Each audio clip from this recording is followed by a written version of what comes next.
कल शिक्षक दिवस है और पहली बार शिक्षक दिवस पर प्रधानमंत्री छात्रों को संबोधित करेंगे। वाद संवाद होगा और उस पर हंगामा मच गया है। हम जो पूछ रहे थे लगातार, उस पर जो प्रतिक्रिया दर्शकों की आई है वो अभी हम आपको पहले बतला देते हैं। इस सवाल को लेकर 42% लोगों की राय है कि यह विवाद सही है। 58% लोग कहते हैं यह विवाद ठीक नहीं है और तकरीबन 2000 के लगभग ये मैसेज आए हैं जो अभी हम आपको दिखला रहे हैं पिछले आधे घंटे में। और ये लगातार दर्शकों से हम कह रहे हैं कि चूंकि इस सवाल पे आप उनकी क्या राय है 52424 52424 पर उन्हें लगता है कि यह विवाद सही है तो हाँ लिखें, यस वाई लिखें, और लगता है गलत तो एन यानी नो लिखें नहीं। 42% फिलहाल कह रहे हैं विवाद सही है, 58% कह रहे हैं कि नहीं है। ये एक स्थिति है। बहरहाल प्रभात झा जी, बचपन में ही पढ़े थे कि गुरु गोविंद दोनों खड़े काको लागू पाओ, बलिहारी गुरु आपकी गोविंद दियो बताए। यानी गुरु नहीं बताते तो गोविंद को भी कैसे पहचान लेते और ये जानकारी भी कैसे। तो गुरु की महत्ता उस रूप में है। सवाल ये है, पहली बार प्रधानमंत्री के इस भाषण को लेकर जिन शब्दों का इस्तेमाल किया जा रहा है वो वैचारिक भगवाकरण भी है, तानाशाही भी है, सेकुलरिज्म पर खतरा भी है, संघीय ढांचे पर भी खतरा नजर आ रहा है। ऐसा हो क्यों रहा है और अगर ऐसा हो रहा है तो प्रधानमंत्री बतौर इस देश के अब उनकी जिम्मेदारी क्या बनती है? प्रभात झा जी। देखिए, ये बातें स्वाभाविक हैं और ये आज से नहीं कहा जा रहा है। वो गुजरात के जब मुख्यमंत्री थे तब भी कहा जाता था, लेकिन जनमत में जो जनादेश होता है पुण्य प्रसून जी, वो महत्व रखता है। ये अब क्या कह सकते हैं? अब आज सोनिया जी तो संबोधित कर नहीं सकती शिक्षक दिवस पर। इस बात की चिढ़ है कि प्रधानमंत्री जी कैसे संबोधित। सवाल इनको संविधान में भी यह है कि केंद्र शिक्षा का मामला जो है, ये मैंने अभी देख रहा था, उसमें लिखा है कि समवर्ती सूची में है। अब हमारा संबोधन, सबसे बड़ी बात जो अभी गौरव जी ने कहा, भाटिया जी ने, कि चर्चा उस पर होगी कि क्या कहा, कोई गलत कहा क्या। और जहां तक बात है, मैं 4th में पढ़ता था मुंबई में, नेहरू जी 1964 में निकले थे बॉम्बे आगरा रोड से, हमारे सारे लोगों को खड़ा कर दिया गया था। और इस समय जैसे काफिलों में चलते हैं, बंद में चलते हैं, बुलेट प्रूफ में चलते हैं, चाचा नेहरू जी ऐसे नहीं चला करते थे। और मैं उस समय भी साखा जाता था, लेकिन मुझे नहीं कहा गया कि आप नेहरू जी आ रहे हैं, चाचा नेहरू आ रहे हैं तो उनको हम सबके हाथ में गुलाब का फूल था, हमने स्वयं जाकर गुलाब का फूल दिया था। देखिए, प्रधानमंत्री को सियासी निगाह से देखना, और बच्चों को भी अब इतनी बातें कर दी गई कि जो बच्चा नहीं सुनेगा ना, जिस स्कूलों में नहीं, सारे शिक्षक सुनेंगे, ये कांग्रेस के लोग भी सुनेंगे, सारे लोग सुनेंगे। इसलिए महत्व यह है कि वह प्रधानमंत्री बच्चों से क्या बात करते हैं, कैसे बतियाते हैं, क्या क्या बोलते हैं।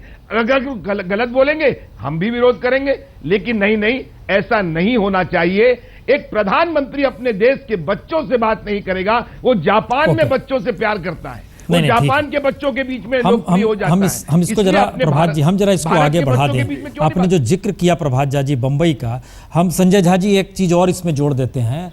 3 मूर्ति में जब नेहरू रहते थे और सुबह जब वो काम के लिए वहां से निकलते थे तो स्पेशली उस इलाके में जो बच्चे थे, जो भी अधिकारियों के बच्चे थे या साफ सफाई कर्मचारियों के बच्चे थे, उन बच्चों को 3 मूर्ति के गार्डन में बैठाया जाता था और ये नेहरू का निर्देश था कि बच्चे वहां पर रहें और सुबह मैं निकलूं तो बच्चों को देख कर निकलूं। ये 3 मूर्ति की स्थिति हम आपको बता रहे हैं, इसका जिक्र कई जगहों पर है। बहरहाल, लेकिन ऐसा क्यों लग रहा है कि बच्चे प्रभावित होंगे और बच्चों का इससे राजनीतिकरण होगा और इसके जरिए मैसेज खराब जाएगा? संजय झा जी।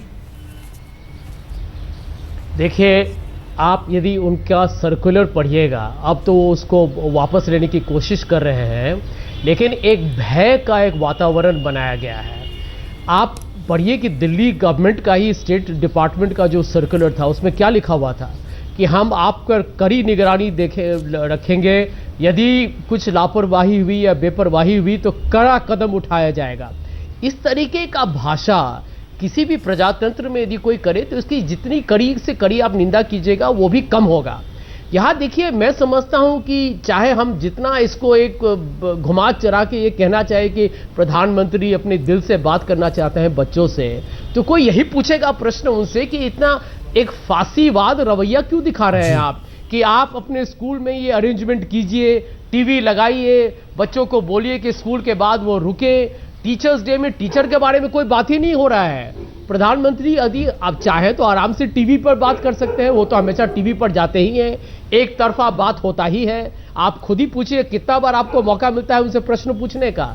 एक तरफा उनका जो एक जो रणनीति है, राजनीतिक रणनीति है, वो यही है कि एक तरफा बोलते जाओ, तैयार करके आइए, थोड़ा स्टाइल, थोड़ा एक प्रभात झा जी, ये जो मैसेज संजय झा जी कह रहे हैं, प्रभात जी से जरा जवाब ले लें। प्रभात झा जी, एक मैसेज लगातार आ रहा है कि अंग्रेजों के दौर में भी अनुशासन था लेकिन हमें स्वतंत्रता चाहिए थी, इंदिरा गांधी के दौर में भी इमरजेंसी लग गई तो अनुशासन था, सब कुछ बड़ा शानदार हो रहा था लेकिन हमें स्वतंत्रता चाहिए थी।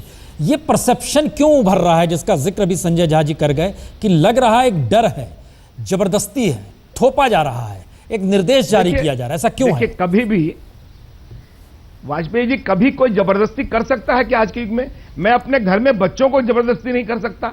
सवाल यह है कि अगर कोई प्रोफार्मा है या कोई चीज लिखी गई है, स्मृति ईरानी जी ने तत्काल उसका खंडन किया कि निर्देश नहीं है, आग्रह है, निवेदन है, और इस बात को समझना चाहिए, कंफ्यूजन क्रिएट करने से नहीं होगा। मैंने पहले कहा ये सारी बातें इसलिए हैं कि ऐसा प्रयोग बच्चों से, अरे बच्चे भारत से बात कर रहे हैं, बच्चे प्रधानमंत्री से बात कर रहे हैं, बच्चे इस देश के उससे बात कर रहे हैं जिसको जनादेश मिला है, किससे बात करेंगे? आखिर बच्चों के मन में भी तमन्ना होती है।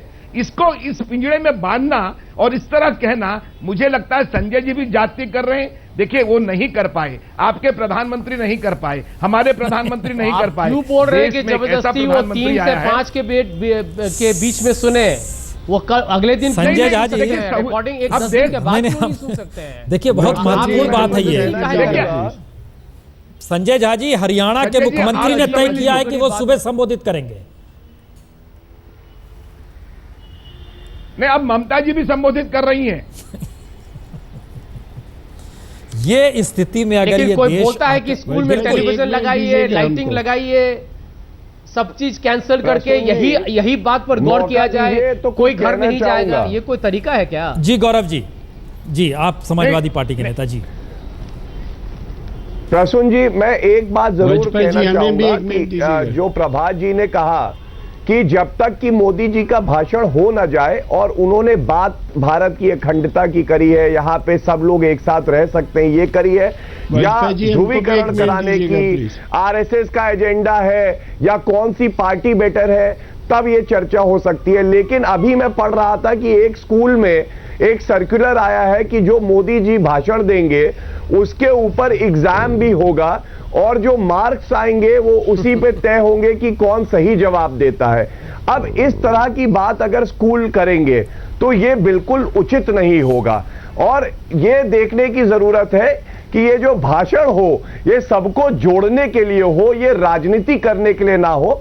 इसी का एक उदाहरण मैं आपको देता हूं कि जब मोदी जी अभी गए थे जापान, तो वहां पे उन्होंने भगवत गीता भेंट करी, लेकिन भगवत गीता आप विदेश की जब धरती पे भेंट करते हैं और जो पॉलिटिकल पार्टी भारत में है उसको आप टारगेट करते हैं, ये उचित नहीं है, क्योंकि जापान में वो सबके प्रधानमंत्री थे, गीता पे तो आप क्यों चले गए उस पे? टारगेट करना आपने एक बात रखी, बड़ी महत्वपूर्ण बात रखी कि छात्रों को परीक्षा में जोड़ा जाएगा नंबर, जिसका जिक्र आपने किया। भारत सरकार के तहत इस देश में केंद्रीय विद्यालय चलता है। केंद्रीय विद्यालय में निर्देश जारी किया गया है, जो बच्चे मॉर्निंग में, चूंकि वहाँ स्कूल लगता है और इवनिंग का भी लगता है, जो बच्चे चाहें वो स्कूल आ सकते हैं। कोई नंबर का जिक्र सरकारी स्कूलों में भी नहीं किया गया है। हमको लग रहा है कि हम लोग थोड़ा इसमें जिम्मेदारी के साथ बाल भारती स्कूल का नहीं, बाल भारती स्कूल का एग्जाम्पल दे रहा हूं। इसका मतलब यह है कि आप बतौर नेता इस बात का आग्रह कीजिए कि बाल भारती में ऐसा कहा गया है, इसको बंद करा दीजिए। 1 मिनट दीजिएगा मुझे, बनस्पत यह कि आप इसको बोल दें कि हर स्कूल में ऐसा किया जाए। देखिए, 2 सरकारी स्कूलों का नोटिफिकेशन हमारे सामने है, वहां पर इस तरीके से नहीं कहा गया है कि आपके नंबर जोड़े जाएंगे। मैंने कहा प्रसून जी, मैंने सिर्फ इतना कहा कि किसी भी स्कूल में इसके बेसिस पे नंबर नहीं देने चाहिए। अरे नहीं दिए जाएंगे जनाब, आप, हमें लगता है कि ये चीजें हम लोग इस रूप में ना हुआ खड़ा कर दें। देखिए, कश्मीर भी हमारे यहाँ कहीं हिस्सा है। जरा हमको लगता है महबूब बेग साहब की राय, महबूब बेग साहब, हम एक चीज जरा जानना चाहते हैं, क्योंकि कश्मीर के बच्चे बाहर निकलकर जब पढ़ने आते हैं तो वह यहाँ की आबो हवा जब देखते हैं कितना खुलापन है, और कश्मीर लौटते हैं तो उनके जहन में कुछ सवाल अक्सर रहता है। लेकिन क्या पहली बार कश्मीर का बच्चे को अगर ये मौका मिले कि वो प्रधानमंत्री से उन परिस्थितियों का भी जिक्र कर दे, तो ये उचित है या नहीं? एक मौका अगर मिल रहा है तो जिक्र कर दे कि कश्मीर की हालत क्या है, जिक्र कर दे कि जनाब आप इस तरीके से क्यों शासन करते हैं। जी बताएं। हाँ बिल्कुल ठीक है, प्राइम मिनिस्टर जिसे चाहें जब चाहें बात कर सकते हैं, उसमें कोई प्रॉब्लम नहीं है। मगर हमारी रिक्वेस्ट होगी, जैसे आपने खुद कहा, अब जम्मू कश्मीर की हालत इस वक्त देख लीजिए, एक इमरजेंसी सिचुएशन है फ्लड्स की वजह से, तो उसमें स्कूल कॉलेज बंद कर दिए गए हैं। मगर अब ये परसेप्शन देश में चला जाएगा कि शायद हम सुनना नहीं चाहते, ऐसी बात नहीं है। हमारी रिक्वेस्ट होगी कि कम से कम एजुकेशन, और वो भी स्कूल के लेवल के एजुकेशन को पॉलिटिक्स से अलग रखा जाए तो बहुत अच्छी बात होगी, क्योंकि आजकल की तेज रफ्तार दुनिया में बच्चों का जहन जितना खुला रखेगा, जितने हम डिफरेंट व्यूज उनको देंगे, उतना अच्छा होगा। अगर उनको हम कन्फाइन करेंगे कि बस हमारा व्यू ठीक है, इसके इधर उधर आप बिल्कुल जाइएगा नहीं, सोचिएगा नहीं, तो वो हम अपने देश के मुस्तकबिल के लिए, क्योंकि बच्चे देश का मुस्तकबिल होते हैं, उससे खिलवाड़ करेंगे। हमारा पॉइंट इतना ही है, बाकी हम सुनेंगे कि वो कल क्या कहते हैं। और हमारा एक्सपीरियंस है, जैसे हमने कहा है। महबूब से एक बात बताइए, आपके मुख्यमंत्री ने कहा कि नरेंद्र मोदी, प्रधानमंत्री मोदी जिस तरीके से बोलेंगे, ऐसा लग रहा है कि वो नॉर्थ कोरिया के स्टाइल में इस देश को लेकर देखना चाहते हैं। बच्चों पर क्या असर पड़ेगा, हम खाली ये जानना चाहते हैं। एक ऐसे मुद्दे के राजनीतिकरण की दिशा में जब बढ़ रहे हैं, या तो आप ब्रेक लगा दीजिए, हम नहीं दिखाएंगे, हमारे राज्य में हम चीज़ों को नहीं समझते हैं, हम नहीं सुनाएंगे। लेकिन जब इस मुद्दे पर जब डिस्कशन हम कर रहे हैं, तो मुख्यमंत्री की राय नॉर्थ कोरिया पर जा रही है, दूसरों की राय भगवाकरण और सेकुलरिज्म पर खतरे की जा रही है, और तानाशाही की स्थिति भी आ रही है। ये खतरनाक सिचुएशन क्यों है? एक और आंकड़ा हम दिखा रहे हैं स्क्रीन पर, इस दौर में लगातार चूंकि हमारे पास आ रहे हैं, इसमें 3000 से ज़्यादा SMS आए हैं। 35% लोगों की राय है कि ये विवाद सही है, और अब नहीं वाले स्थिति में 65% आ गए हैं। ये हम बीच बीच में लगातार दिखा रहे हैं। जी बेग साहब, हम जरा ये जानकारी चाह रहे हैं, बच्चों के जहन में प्रधानमंत्री और मुख्यमंत्री की लड़ाई असर डालती है क्या, या नहीं डालेगी? नहीं डालती है ना, वही तो मैं कह रहा हूं। और देखिए मुझे लगता है बीजेपी को भी परेशानी होनी चाहिए, पता नहीं वो क्यों सेलिब्रेट कर रहे हैं, क्योंकि बीजेपी आज तक कह रही थी कि वो कलेक्टिव लीडरशिप पे यकीन रखती है। वो कहती थी कि वो पर्सनालिटी कल्ट के खिलाफ है।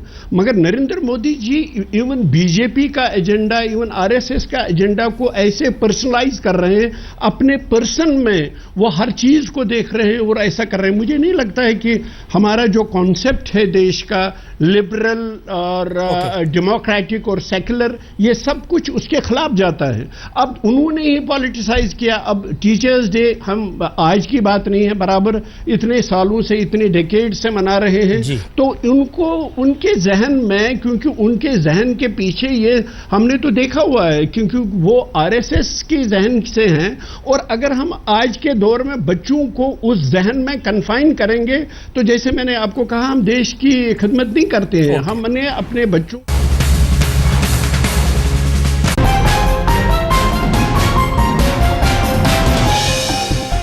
देखने वालों की राय छोटी है, 4000 तक SMS आए हैं, वो बताएंगे आपको। लेकिन उससे पहले प्रभात झा जी, राष्ट्रपति सर्वपल्ली राधाकृष्णन 1962 में शिक्षक दिवस के दिन संबोधित किए थे शिक्षकों को। बाल दिवस के मौके पर अक्सर प्रधानमंत्री नेहरू बच्चों को संबोधित करते रहते थे।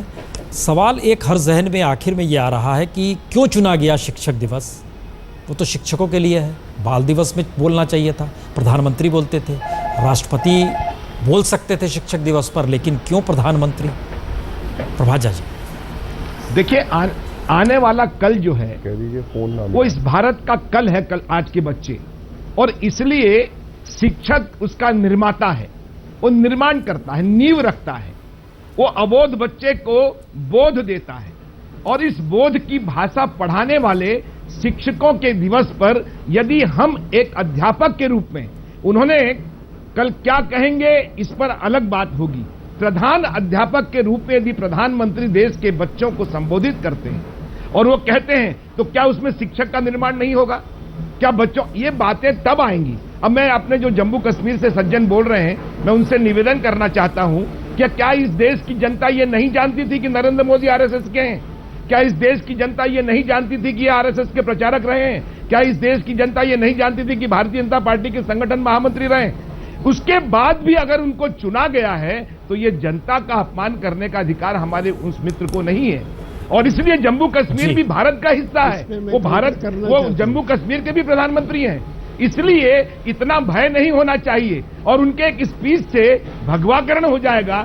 ये भय निकाल दीजिए तो भारत के संविधान के माध्यम। हम यहाँ पर हम चर्चा यहाँ रोकेंगे, लेकिन एक नई चीज आपने प्रभात झा जी इस बात का जिक्र कर दिया कि प्रधानमंत्री बतौर प्रधान अध्यापक कहेंगे। लाल किले से उन्होंने खुद को प्रधान सेवक कहा था, कॉन्स्टिट्यूशन उन्हें प्रधानमंत्री कहता है। हमको लगता है ये इस देश के समाज के भीतर एक बहस की गुंजाइश है, इससे इनकार हम बिल्कुल नहीं कर रहे हैं। हमारी चर्चा सिर्फ इस दिशा में है कि लोग इस पर सोचें कम से कम, हम इसलिए इस चर्चा को उठा रहे थे। लेकिन समय बड़ा लिमिटेड है और जो राय आई है जनता की वो हम आखिर में जरूर दिखा दें कि दरअसल इस राय में हम लगातार चले थे, उसमें एक राय लोगों की है कि इस पर राजनीतिकरण नहीं होना चाहिए, भाषण पर विवाद सही नहीं है। इसमें ज़्यादातर लोगों की ये राय 68% निकल कर आई। हमने ध्यान दीजिए प्रोग्राम शुरू किया था आधे घंटे में, उस समय 58% था कि नहीं होनी चाहिए, ये 68% हो गया और घटते घटते यहाँ पर विवाद सही मानने वालों की तादाद 32% हो गई। एक राय है, लेकिन इस पर एक चर्चा इस समाज के भीतर होनी चाहिए कि किस दिशा में राजनीतिकरण है या वाकई प्रधानमंत्री एक आइडियल सिचुएशन में आइडियल तौर पर अपने आप को प्रस्तुत करता है और छात्र उसे उस रूप में लेते हैं। हम चर्चा यहाँ पर खत्म कर रहे हैं। बहुत बहुत शुक्रिया आप सभी का, प्रभात झा जी, गौरव जी, सैयद और महबूब बेग साहब।